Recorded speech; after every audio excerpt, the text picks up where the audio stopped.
Well, I mean, what we're hoping for is exactly the same thing that we were hoping for when the BICI report came out, which is that the government will actually, for one of the first times, keep its promises about actually implementing reforms and changes. Unfortunately, we hoped for that when the BICI report came out, and none of it has happened. So let's see if that happens today. Well, the king, from what I understand, is to officially approve 19 constitutional amendments which were backed by the parliament and the Shura Council. If he does this, will this mark a big step forward for you? Will this be enough?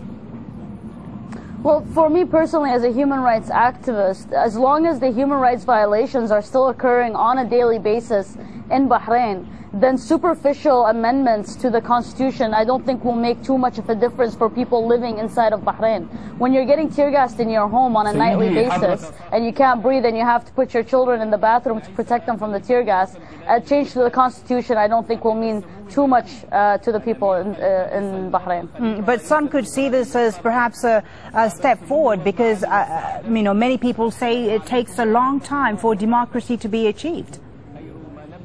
No, I definitely agree. A changing or reform is a process, and the process takes time.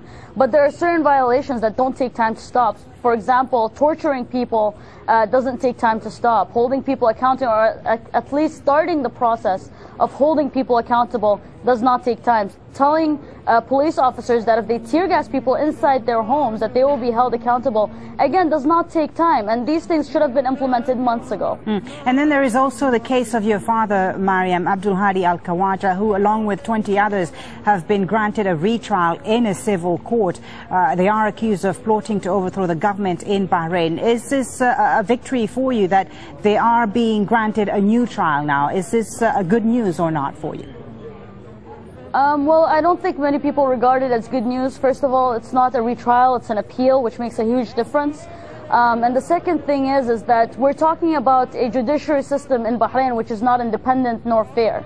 And so the thought that it might have different outcomes is very, very slim. And the decisions for these courts are made by certain people in the royal family before the case even goes to court.